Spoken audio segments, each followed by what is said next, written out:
anyị na-achị ebe bere ugo bere obere bụ na ya ji akagbu onwe ya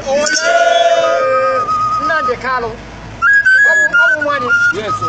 ndị nze na ọzọ na elders abịala taa ka anyị jiri ozi mgbe ọbụla ọ nọ ọ ga-arị ka ngadana na elili adana nọ n'ọdụ agụ ndị ọha na eze na-achụ bọmba to bọmba ka ha na-awụ ọha na eze ma ya rụọ ọfọ ha anyị sọfọpụrụ pe ha ka ka iwu anyanwụ anyị bụ F419 na Naịjirịa mgbakpe wọdụ ya kọntraktị ma ọ na-asa ha dịla ndị wọdụ ya kọntraktị ebe ka ya eri ego anyị na-asị afọ ndoro gị ya domekpego ebute ka iwe chai ebere m aka ihe Buhari ihe Babangida mere gị agị sekọndị kọmandị Babangida je saịn na OIC kịsa gị ekpe ga-eji ya gbaa resign gala ha ya ugbo chọọchị ka gị were ụmụnne gị ropu emu ọnụ bute ọhaneze anyị sofogbu ego anyị si nwe odo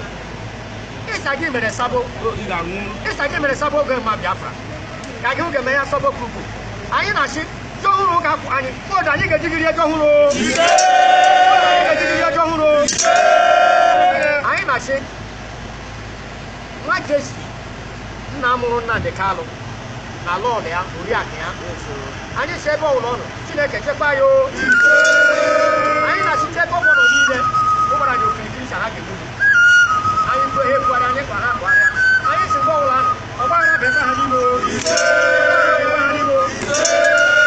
mmiri ndụ azụ akala mmiri akara anyị na-achị ikirikiri ka a na-akpọ okirikiri ka a na-abụ kosa na-enye elu anyị si ya dịrị nwoke mma dịrị nwaanyị mmụọ ya dịrị mmadụ eke n'orie na ọkụ ọha